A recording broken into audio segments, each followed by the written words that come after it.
Em épocas passadas, as pessoas estiveram muito mais ligadas à religião e à fé do que nos dias atuais. Se olharmos para trás, vamos perceber que praticamente todas as civilizações acreditavam em alguma coisa, e quase sempre eram crenças politeístas, isto é, a crença na existência de mais do que uma divindade. E poderíamos citar diversos exemplos aqui de civilizações grandes e pequenas, como gregos, romanos, egípcios, medos, persas e tantos outros povos do passado. Mas há cerca de 2000 anos atrás surge no Oriente Médio uma nova crença, um novo grupo religioso, conhecido originalmente como a Seita dos Nazarenos, mas na cidade de Antioquia, os seguidores daquele caminho receberam o nome de cristãos. Os cristãos acreditavam basicamente no mesmo Deus do judaísmo, porém com algumas diferenças. Eles acreditavam que, além do Deus do judaísmo, que eles chamavam de Pai, havia o Filho de Deus, que era Jesus Cristo, um homem que fez muitos milagres, ensinou muitas coisas e que morreu numa cruz para pagar pelos pecados de cada um daqueles que acreditassem em seu nome. E Deus deu testemunho de que Jesus era verdadeiro no que ensinava, ressuscitando ao terceiro dia após a sua execução. Esta fé cristã não encontrou tanto espaço assim em Israel, porque boa parte da nação rejeitou a ideia de que Jesus fosse o Messias prometido nas escrituras hebraicas. Porém, no exterior, havia uma multidão de povos de braços abertos para receber o evangelho. Como já dissemos, o evangelho penetrou na Síria, em cidades como Antioquia, e em todo o mundo greco-romano, onde um grande número de pessoas creu na palavra do Senhor, apesar de haver muita e intensa perseguição, assim como houve em Israel. Mas lá pelo século IV, o cristianismo deixou de ser perseguido pelo Império Romano e agora é abraçado. Agora ele já não é mais uma religião proibida. E com o passar do tempo, ele se torna aceito e até mesmo a religião oficial do Império. E durante uma longa era, o cristianismo reinou absoluto em toda a Europa, tendo influenciado o surgimento de todos os países europeus que viriam a ter grande importância e destaque durante o que nós chamamos de Idade Média. A influência do cristianismo foi muito alta, até a chegada do Iluminismo, quando a partir de então a influência do cristianismo começou a diminuir. E com o Iluminismo vieram novos princípios, vieram novos ideais. Agora as pessoas não recebiam mais as coisas como se recebe algo de confiança. Agora tudo era algo digno de ser visto com desconfiança. Agora as pessoas queriam ser livres do que chamavam de cegueira, do que chamavam de misticismo e fanatismo religioso. Agora as pessoas queriam ser iluminadas pela luz da ciência, do conhecimento. Agora estavam cultivando a cultura da dúvida. O resultado nós podemos ver nos dias de hoje.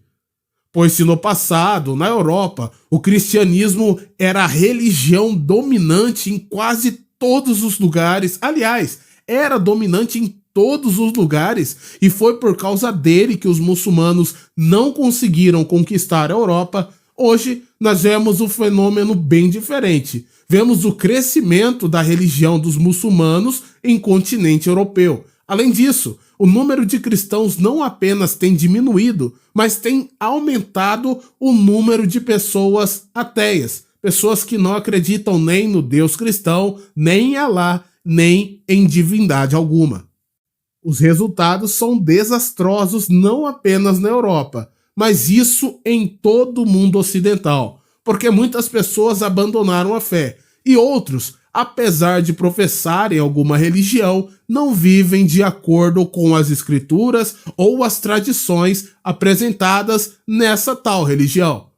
Temos, por exemplo, o fenômeno do católico não praticante. O homem que foi criado na religião católica, mas não frequenta a missa no domingo, não se confessa como padre e não segue nenhuma das leis canônicas, não segue nenhum dos costumes que a sua religião ensina. Do lado protestante da força, temos um fenômeno bem parecido, não apenas dos crentes desviados, mas também de pessoas que frequentam a igreja, mas vivem exatamente da mesma forma que as pessoas que vivem no chamado mundão lá fora. E agora as pessoas estão muito mais polarizadas. Se no passado um homem de batina ou um homem com um terno, uma gravata e uma bíblia debaixo do braço tinham alguma credibilidade, hoje, quando um padre ou um pastor abrem a boca para falar, muita gente já se levanta, chamando de abusadores de menores ou de ladrões de dinheiro, porque esses estereótipos foram construídos ao longo dos últimos anos, e é essa imagem que muitas pessoas têm de homens religiosos em nossos dias. Agora nós temos dois pensamentos que têm feito a cabeça das pessoas. Nós ainda temos aqueles que acreditam na religião, que acreditam na escritura sagrada e acreditam nas tradições passadas de geração em geração. E nós temos do outro lado pessoas que acreditam apenas no que dizem os cientistas, porque para essas pessoas quem mente são apenas os religiosos. Agora o cientista, o físico, o astrofísico, o astronauta, esses aí são puros homens santos da deusa chamada ciência. Esses são inerrantes e nunca mentem. É por isso que qualquer besteira que passar na televisão e aparecer um homem de jaleco branco defendendo, as pessoas em massa vão acreditar. Por quê? Porque ele está falando em nome da ciência. E a ciência é a deusa que muitas pessoas têm seguido hoje.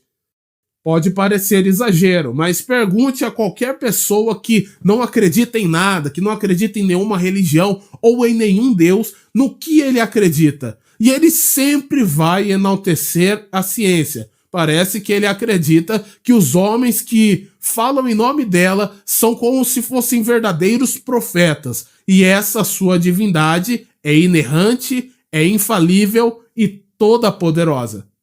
E de um lado nós temos a ciência ensinando algumas coisas, e do outro nós temos o cristianismo ensinando outras. Na doutrina cristã que eu defendo, nós temos a existência de um Deus, um único Deus, todo-poderoso, um Deus que sabe tudo, que vê tudo e que pode tudo. Um Deus que é justo e é soberano. E por ele ser justo, esse Deus exige que os homens paguem por cada um dos pecados que eles cometeram. E para que Deus não castigasse toda a humanidade, Deus lhes deu um meio através do qual pudessem ser salvos, que é através de seu Filho Jesus Cristo, como dissemos anteriormente. Assim sendo, a justiça de Deus exige que ele puna os pecadores, mas a misericórdia de Deus o impeliu a nos perdoar, e ele faz isso através do sacrifício de Jesus Cristo. Então nós temos um Deus todo-poderoso e temos um Filho de Deus que veio pagar a nossa dívida para quitar tudo aquilo que nós devíamos para Deus. E no fim de tudo, nós temos um juízo final, no qual os ímpios e pecadores que não se arrependeram serão condenados pelas suas más ações, enquanto que aqueles que se arrependeram dos seus pecados e se converteram dos seus maus caminhos receberão de Deus gratuitamente a vida eterna. Esta é a doutrina do cristianismo.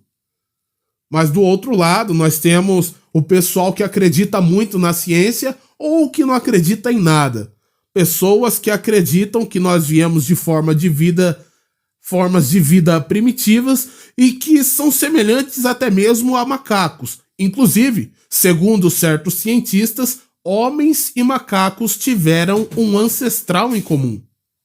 Nesse sistema de crenças não existe mais espaço para um Deus criador, porque, segundo acreditam muitos, o universo surgiu de uma grande explosão, um Big Bang, que gerou todo o universo que nós conhecemos hoje, o qual, depois de passar por bilhões e bilhões e bilhões de anos, acabou ficando do jeito que nós vemos hoje. E depois de tantos bilhões de anos, seres vivos muito primitivos, seres vivos pouquíssimo desenvolvidos, acabaram evoluindo até se tornarem nas mais variadas espécies que nós temos nos dias de hoje. É como dizem os cientistas, quanto mais a ciência avança, menos há necessidade de um Deus criador. Ora, no mundo em que o ser humano não foi criado à imagem e semelhança de um Deus, porque Deus realmente nem existe, ora, um mundo assim não dá para você esperar nada após a morte. Pois se no cristianismo existe uma promessa de punição para os pecadores após a morte e uma promessa de redenção para os que se arrependerem após a morte, nessa crença científica não existe nada depois que o ser humano fecha os seus olhos. O que existe é o aqui e o agora. E depois que o ser humano morre, ele simplesmente deixa de existir. Porque não existe um espírito, uma alma, alguma coisa imaterial dentro dele que possa sobreviver. Ou que fique pelo menos adormecido até um possível julgamento final. Não existe Deus, não existe céu, não existe inferno, não existe paraíso, não existe purgatório, não existe anjo, não existe nada de nada de nada, a não ser aquilo que nós podemos contemplar com nossos olhos, ou a ciência consegue medir através dos seus experimentos. Assim sendo, nós temos uma vida que não tem nenhum sentido. Porque você não passa de um amontoado de células. Você não passa de uma matéria que está acabando, pouco a pouco, dia após dia, o seu tempo de vida. Pois é, qual desses dois métodos de interpretar a realidade seria o correto? Será que correto sou eu, religioso, fundamentalista, que insiste em acreditar nesse negócio de que Deus criou o mundo e que criou o homem à sua imagem e semelhança? Ou estariam certos aqueles que dizem que Deus não existe, que existe a evolução, que existe a ciência, que existe isso ou aquilo? Quem estaria com a verdade? Agora vamos pensar o seguinte: e se eu estiver errado? E se não existir nenhum Deus, se não existir vida após a morte, nem existir coisa alguma espiritual? E se eu estiver errado e você que não acredita em nada estiver com a razão? O que vai mudar? O que vai mudar na minha vida? Absolutamente nada. Pense o seguinte: o que eu perco se Deus realmente não existir? Eu vou viver uma vida melhor ou pior? Eu vou perder alguma coisa neste mundo? E eu vou perder alguma coisa no pós-vida? Sinceramente, eu acho que não. Que eu não vou perder nada no pós-vida é evidente, porque se Deus não existe, também não existe o pós-vida. Então, quando estes meus olhos se fecharem, haverá apenas uma completa escuridão. E eu voltarei ao mesmo estado em que eu estava antes de ser gerado pelos meus pais. Ou seja, a completa inexistência. Serei inexistente. Todos seremos inexistentes. Assim como os animais. O animal morre e acabou. Não existe mais lembrança de nada, seus pensamentos perecem ali. Não existe eternidade, não existe esperança de nada. Ali acaba a vida do animal. Se Deus não existir, o que me espera é isso daí após a morte. Então eu não tenho nenhuma desvantagem em relação àquele que acredita diferente de mim. O homem mais dedicado, o ateu mais militante possível, não tem nenhuma vantagem sobre mim na hora da morte, visto que iremos todos para o mesmo lugar. Aliás, não iremos todos para lugar nenhum. Ninguém vai para lugar nenhum, porque não existe nenhum lugar para ir depois que nós morremos. E aí vão se encontrar todos no mesmo lugar. Judeus, cristãos, muçulmanos, o pessoal que segue religiões afro, ateus, todo mundo vai se encontrar no mesmo lugar, no cemitério, onde todos deixaremos de existir. Então, se não existe diferença, ou se não existe nada que me afete no pós-vida, a única coisa que poderia mudar seria o meu tempo presente aqui na Terra, certo? Agora pense comigo, se Deus não existir, o que eu estou perdendo? Bom, com base no estilo de vida que eu levo, eu estou perdendo de ser mais um dos milhões viciados em pornografia em nosso país? Estou perdendo de ser um daqueles caras barrigudos que trabalha igual escravo de segunda a sexta e passa o sábado e o domingo sentado na frente da televisão, assistindo futebol e tomando cerveja? Eu perco de ser mais um adúltero, eu perco de ser mais um homem desonesto, eu perco de ser mais um que gasta quase todo o seu dinheiro com prostituição ou tentando comprar mulheres, seduzindo pra dormir com uma sub-5 aí a cada final de semana ou a cada 15 dias. Talvez seja isso que eu estou perdendo. Eu estou perdendo de ser mais um bêbado, mais um viciado em cigarro, mais um drogado. É isso que eu estou perdendo por não deixar de seguir ao meu Deus. É isso que eu perco. Eu perco uma vida desregrada, uma vida desregulada e que só vai me trazer dor e sofrimento. Não apenas para mim, mas também para aqueles que me rodeiam. Pois é, se Deus não existir, eu estou desperdiçando o meu tempo de vida, deixando de aproveitar cada uma dessas coisas que as pessoas praticam nos dias de hoje, justamente por não acreditarem que existe um Deus que é juiz e que vai cobrar de cada um de nós. Pois é, se por um lado, se eu estiver errado e Deus não existir, eu saio daqui ileso, eu não perco praticamente nada, e chegando lá do outro lado eu não tenho vantagem ou desvantagem alguma.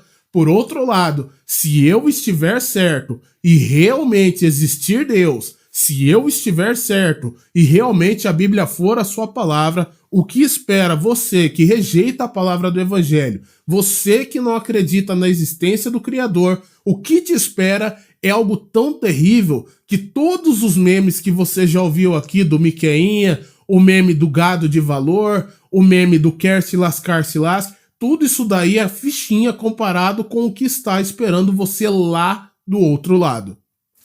Se eu estiver correto naquilo que eu acredito, o que eu espero do outro lado é algo terrível.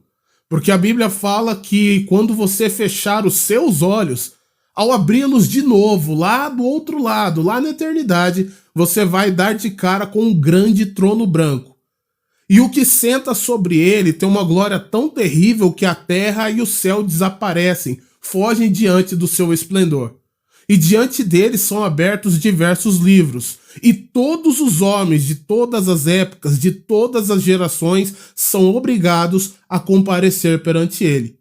Está escrito lá no Apocalipse, o último título daquele livro tão retrógrado chamado Bíblia. Está escrito lá num evento que é conhecido entre nós como o juízo final, no qual Deus se assenta no trono do juízo e toda a humanidade é trazida perante ele para ser julgada por todos os seus atos. E aí, o inferno, o fogo, a água, todos vão ter que dar conta dos mortos que eles consumiram. E todos estarão ali diante do Todo-Poderoso. E quando se abrirem os livros, os homens serão julgados segundo as coisas escritas neles. Alguns interpretam que esses livros seriam os livros da Bíblia. Outros interpretam que seriam as leis de Deus que os homens costumeiramente transgridem. Seja como for, é com base nesses livros que os homens serão julgados. Mas se você é absolvido ou condenado, é determinado pelo último livro que se abre, que é o chamado Livro da Vida. E está escrito lá no Apocalipse, a visão de João é a seguinte: e todo aquele que não foi achado inscrito no livro da vida foi lançado no lago que arde com fogo e enxofre, o que é a segunda morte. Independente da interpretação que você dê para isso daqui, se é literal ou se é hebraísmo, uma coisa você nunca pode esquecer. Eu não vou entrar em muitos detalhes para o vídeo não ficar muito grande, muito cansativo, nem muito complexo. Mas duas coisas você precisa ter em mente. Em toda a Bíblia são ditas duas coisas. Deus é justo desde o começo até o final dela. E 2, Deus vai julgar a cada um segundo as suas obras. Então a punição do pecador é em proporção às culpas que ele tiver cometido enquanto em vida. Então serão julgadas a quantidade dos pecados que você cometeu, também será julgada a gravidade dos pecados que você cometeu. E com base na somatória de tudo isso, será a punição divina. em justa retribuição a todo o mal que você tiver feito enquanto esteve presente em corpo. E aí, será que é loucura demais da minha parte acreditar que aquele que criou o céu, a terra, o mar e todas as coisas um dia vai nos pedir conta da vida que ele mesmo nos deu? Será que é loucura demais? Bom, se eu estiver louco, nós vamos morrer e não vai acontecer nada de mal comigo, porque depois da morte nada existe se eu estiver errado. Agora, se eu estiver correto, você está perdido.